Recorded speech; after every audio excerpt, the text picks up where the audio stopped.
Cold Warfare. Before the Second World War had drawn to a close, the fight to control the heart of Asia was well underway, and a grandly named tripartite treaty signed in January of 1942, Britain and the Soviet Union solemnly undertook to safeguard the Iranian people against the privations and difficulties arising as a result of the present war, and to ensure that they received enough food and clothing. In fact, as the treaty went on to make clear and cogent, the issue had little to do with the security of Iran and everything to do with commandeering its infrastructure. The treaty therefore declared that Britain and the Soviet Union would be able to use the country's roads, rivers, pipelines, and airfields and telegraph stations as they pleased. This was not an occupation, stated the treaty. It was a case of help being given to an ally. Fine words, but rather creative ones. Ostensibly, the treaty was designed to prevent German expansion into Iran and to enable resources to be brought through the Gulf to help the Allies. Some, however, reckoned that the British also had an eye on the long term. The American minister in Tehran, Louis G. Dreyfus, for example, sent regular cables back to Washington commenting on the increasingly aggressive demands made of the Shah and on the accusations that there was a fifth column in the Iran working against British interests. I am convinced, he wrote in August of 1941, that the British are using the situation as a pretext for the eventual occupation of Iran and are deliberately exaggerating the potency of the current circumstances. Britain's aim of maintaining and strengthening its position in Iran were not made more attainable by the way its officials and troops treated the local population. A full decade before the war, one journalist had written a withering critique of Britain's behavior, arguing that Iranians were treated as badly as the East India Company was said to have treated the Indians 200 years ago. Animosities were intensified by the way British officers insisted that Iranian officers should salute their counterparts when they passed them, without this being reciprocated. There were widespread complaints that the British behave as the Sahibs, the white men, and treat the Iranians like a colonized people. This was in sharp contrast to Soviet officers who kept to themselves, rarely went out, and did not demand salutes, at least according to one German intelligence officer stationed in the region. The attitudes of Sir Reeder Bullard, the British ambassador at this delicate time, were typical. Food shortages and inflation during the latter part of the war had nothing to do with the failures of the occupying forces or with the logistical difficulties of maintaining the Persian corridor to take weapons and other goods north from the Gulf. The fault, wrote Bullard, lay with the Iranians themselves. The Persian now has a double pleasure in stealing, raising prices to famine level, and so on. He always blames the British. Remarking on the low opinion that I have formed of the Iranians, he flippantly added in one of his missives to London that most Persians will surely become blowflies in their next incarnation. Dispatches surely as these caught the attention of Winston Churchill. However natural Sir Reeder Bullard's contempt for all Persians, wrote the Prime Minister, it is detrimental to his efficiency and our interests. What made things worse was that such deeply ingrained views of entitlement and superiority were out of kilter with the realities of the situation, where it was increasingly clear that the dominant position built by the British was at risk. Ugly scenes broke out in Tehran in 1944 when the Russians discovered that negotiations were underway to grant a concession in the north of Iran to an American consortium of oil producers. Flames were fanned by the Tudeh Party, a collection of left-wing militants whose message of reform, redistribution of wealth, and modernism was given considerable support from Moscow. Such was the Soviet Union's commitment to derailing discussions that at the height of these tensions, Russian troops took to the streets alongside thousands of demonstrators, ostensibly to guard the protesters. To many it looked uncomfortably as though force would be used to enable the Soviets to get their way and to have the agreement canceled. This was emphasized by the thuggish Sergei Kaftaras, the assistant foreign commissar whom Stalin had sent to Tehran to warn that there would be consequences for angering the Soviet Union. In a denouement that dripped with high drama, it was left to Mohammad Mossadegh, a canny articulate and consummate politician who had the knack of capturing the zeitgeist. He was a man, wrote one British official, who looks rather like a cab horse and is slightly deaf so that he listens with a strained but otherwise expressionless look on his face. He conducts conversations at a distance of about 6 inches, at which range he diffuses a slight reek of opium. His remarks tend to prolixity, and he gives the impression of being impervious to argument. Mossadegh was a Persian of the old school, according to a profile in The Observer that was added to Foreign Office files, polite, prodigal of bows and hand claspings. In fact, as it proved, the British seriously underestimated him. Mossadegh began to expound a vision first set out in Parliament at the end of 1944 that Iran could not and should not allow itself to be manipulated and terrorized by outside powers. The Nox d'Arcy concession and the way that Anglo-Iranian, previously Anglo-Persian, behaved provided object lessons in what happened if leadership was not robust enough. Time and again, he said, Iran had been taken advantage of and used as a pawn by rival interests that brought little benefit to the country's people. It was simply wrong that choices should be made as to whom Iran should do business with. Let us negotiate with every state, he declared, which wishes to buy oil and get to work to liberate the country. Mossadegh was saying what many people had long felt, that it was invidious that the fruits lying under the soil brought limited benefits for Iran. It was hard to argue with the logic. In 1942, for example, the British government received 6.6 million euros in tax receipts from Anglo-Iranians' activities. Iran received barely 60% of this figure as a royalty payment. In 1945, the difference was even more stark, where the exchequer in London benefited to the tune of 16 million euros in taxes from the business. Tehran took 6 million euros, in other words, only just over a third. It was not just about the money, as one well-informed British observer noted. The problem was that no material benefits could compensate for personal degradation and loss of dignity. Such insight was unusual, as the author went on to admit. Lawrence Elwell Sutton had studied Arabic at the School of Oriental and African Studies before working for Anglo-Iranian in Iran before the Second World War. A gifted linguist who developed a passion for Persian culture, Elwell Sutton was flabbergasted by the clumsy way Anglo-Iranian employees treated the local population. Too few Europeans took the trouble to find out about Persians, finding it easier to look on the natives as dirty savages with peculiar habits that were of no interest to anybody, except perhaps anthropologists. This racial antipathy was bound to end in disaster. Unless it goes, he conducted this company well.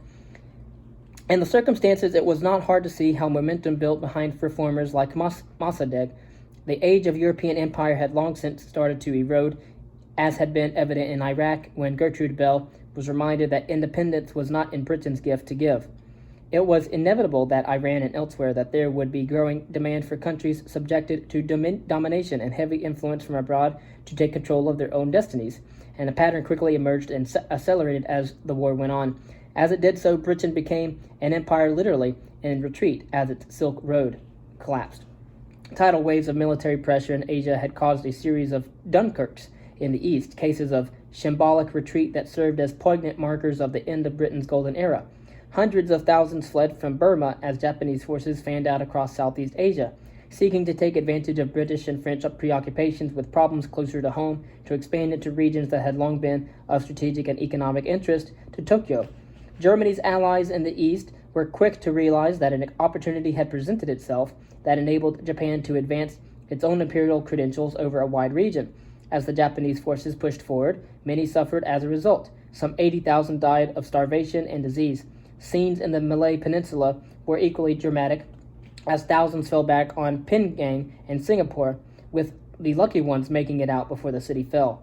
One unmarried woman who was evacuated just in time wrote a few weeks later that the chaos of the British withdrawal was a thing which I am sure will never be forgotten or forgiven by those who witnessed or took part in it. The recoil continued as hostilities in Europe and the Pacific came to an end. The decision to pull out of India altogether came after 3 decades of concessions and promises that had raised expectations about self-governance, autonomy, and ultimately independence. By the end of the war, British authority was fading fast and threatened to spiral out of control as months of disturbances, anti-imperial demonstrations, and strikes set in that brought cities across the north of the subcontinent to a standstill. Initial plans to make a phased withdrawal from India, which also sought to provide protection for the Muslim minorities, were rejected by London as too costly and too lengthy. Instead, the announcement was made in early 1947 that Britain would withdraw within 16 months, creating panic as a result. It was a disastrous decision as Winston Churchill, voted out of office after the war, told the House of Commons, "It will not be a terrible disgrace to our name and record if we allow 1/5 of the population of the globe to fall into chaos and into carnage." When these warnings were not heeded, pandemonium broke loose in the subcontinent. Communities that had been stable for so long erupted with violence as families that had lived in towns and villages for centuries embarked on one of the large mass migrations in human history. At least 11 million people moved across the new borders of the Punjab and Bengal. The British, in the meantime, drew up detailed evacuation plans to try to limit the number of their own nationals likely to be caught up in the fighting. This concern did not extend to the local population. It was a similar story elsewhere as Britain stumbled from one crisis to another in a bid to preserve the balance of the delicate situation in Palestine so as to retain control of the refinery and port of Haifa, keep Suez secure, and maintain friendly relations with leading figures in the Arabic world. Active steps were taken to try to curb Jewish immigration from Europe, after plans had been drawn up by British intelligence to sabotage ships bringing refugees to Palestine and pin blame on an apparently powerful but non-existent Arab terrorist organization. The British took more direct action. The low point came in the summer of 1947, after ships on their way to load Jewish immigrants in French ports had been harassed. One vessel carrying more than 4,000 Jews, including pregnant women, children, and many elderly, was rammed by British destroyers as it made its way east, even though the decision had already been taken to refuse entry to passengers when they reached Palestine. Treating those who had survived concentration camps or lost family in the Holocaust in this way was a public relations disaster. It was clear that Britain would stop at nothing to maintain its interests abroad and think nothing of others in the process. The clumsiness was apparent in dealings with Abdullah, the ruler of Transjordan, who was now lavished with attention and promised British military support, set out in secret agreements for his regime after it became independent in 1946. He took advantage of this promise to embark on a plan to extend his frontiers to include all of Palestine once the British withdrew, obtaining a green light, albeit qualified, from London. It seemed the obvious thing to do, his prime minister was supposedly told by Ernest Bevin, the foreign secretary, but do not go and invade the areas allotted to the Jews. Whatever steer was given, the chaos that descended on yet another part of the world where Britain was pulling back was compelling evidence of the malign effects of imperial European power. The Arab-Israeli War of 1948 may not have been the result of policy being conducted through nods, nudges, and winks, but it did represent a void opening up as a result of the changing of the guard. Things were a little better in Iraq, where there was turmoil after the Prime Minister Salih Jabr agreed terms with Britain in 1948 that extended the latter's use of air bases in the country for a further 25 years. News of the agreement led to strikes, riots, and eventually Jabr's resignation as he was hounded from office by an angry mob. Animosity towards Britain had been stoked by a range of issues, including the occupation of Baghdad during the Second World War and the perceived failure of the British to support the Arabs in Palestine, especially when set against the attempts of London to retain a permanent military foothold in Iraq. This was all made worse by rampant inflation and food shortages that followed poor harvest, with the result that one astute observer recognized that the internal situation in Iraq was dangerous. Britain therefore took steps to help the Iraqi Prime Minister resist popular agitation by giving him concessions. This included offering to share the airbase at Habaniyah. The Iraqis should be happy with this first-class example of cooperation. Policymakers in London asserted Britain would not be prepared to make this offer to any other state, and the Iraqis should be very grateful for being allowed to feel superior to other states in the Middle East. Compounding all this was the fact that, as was the case with other countries, Iraq had little to show for the oil that was pumped from its soil. In 1950, some 90% of the population were still illiterate. Worse, Britain was held responsible for exerting too strong a grip on the country, When it came to borrowing funds to build and extend the railway network, for example, Britain demanded Iraq's reserves as a security. This raised the prospect that the oil fields would be taken over in the event of default, as had happened with Suez in the 19th century, when control of the vitally important canal and of its finances was seized by the British. Britain found itself in a lose-lose situation. It had spent all its political capital and was trusted by no one. Such was the suspicion that even agencies like the Middle East Anti-Locust Unit, MEALU, which had enjoyed considerable success after being established during the war, were wound down, removing technical expertise that was helpful both in dealing with the damaging swarms and in protecting the food supply. The states of the Middle East were flexing their muscles and turning against the West. In the meantime, the Soviet Union was also resurgent. A new narrative had emerged in the USSR following the defeat of Germany, one where Stalin's role in the genesis of the war as Hitler's ally was quietly forgotten and replaced with a story of triumph and of destiny being fulfilled. The revolution of 1917, the Bolshevik Revolution, had failed to deliver the global transformation anticipated by Karl Marx and his disciples. 30 years later, however, it seemed that the time had come for communism to sweep across the world and dominate Asia, just as Islam had done in the 7th century. It had already begun to diffuse through China, where the promises of equality, of justice, and above all, of land reform brought support for the Communist Party and enabled it to drive government forces back and eventually off the mainland altogether. Similar patterns were starting to be seen elsewhere as left-wing parties began to attract increasing support in Europe and in the United States.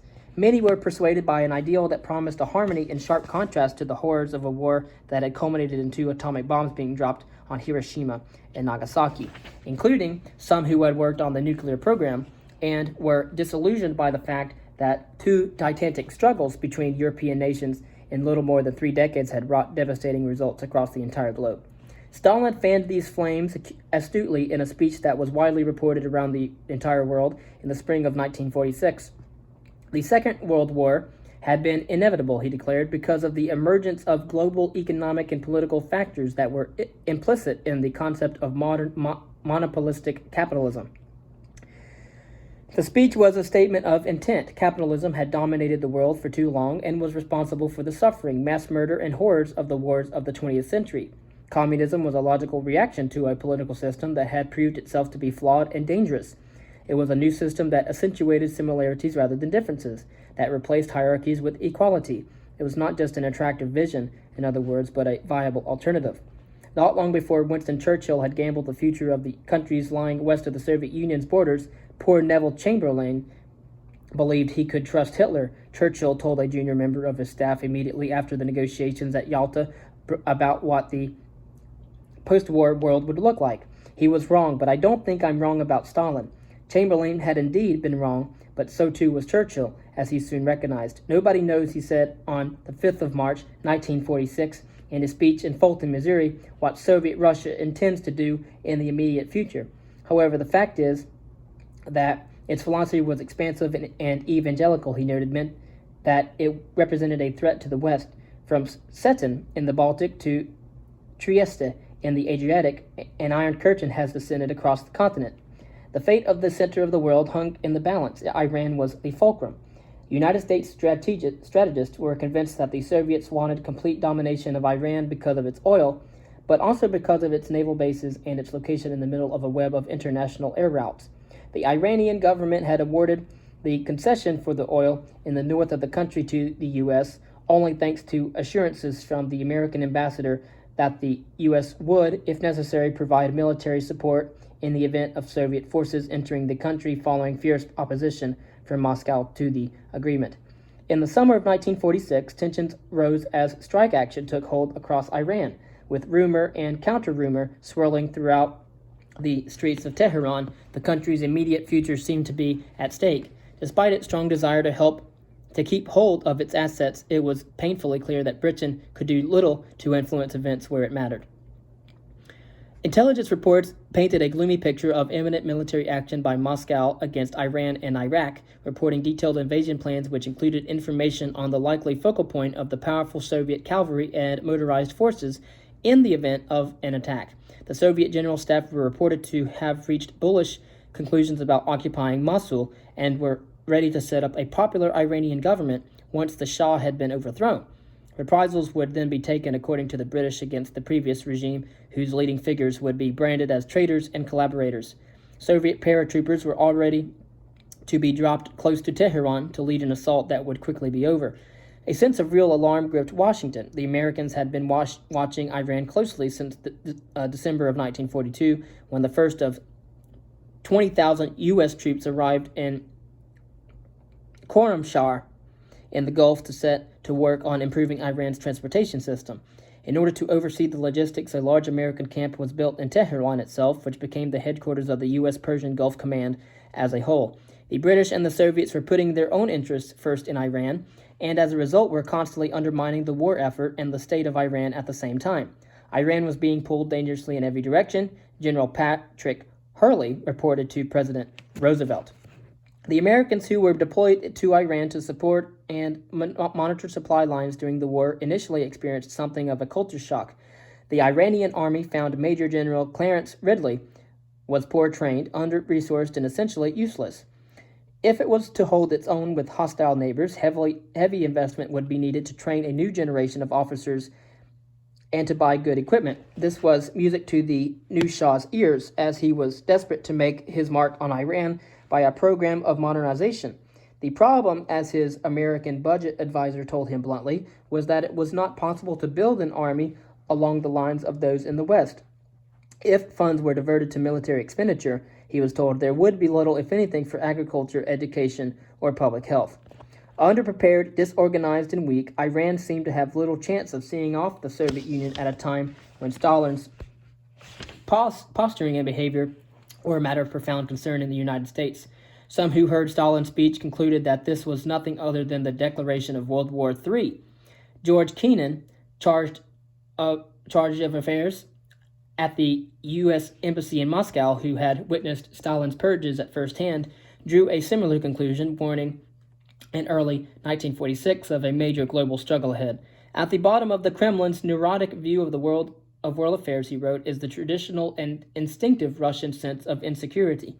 The Soviet Union, he concluded, was a political force committed fanatically to engage in competition with the United States, to the point that its aim was to ensure that the internal harmony of our state be disrupted, our traditional way of life be destroyed, and the international authority of our state be broken. And of course, as you can see, as the Iran wanted to the Shah of Iran wanted to basically increase its army and invest in training high-quality officers and having good equipment. It could not do so because at the time there would be little expenditure for agriculture, which is extremely important, and as well as education, and as well as public health.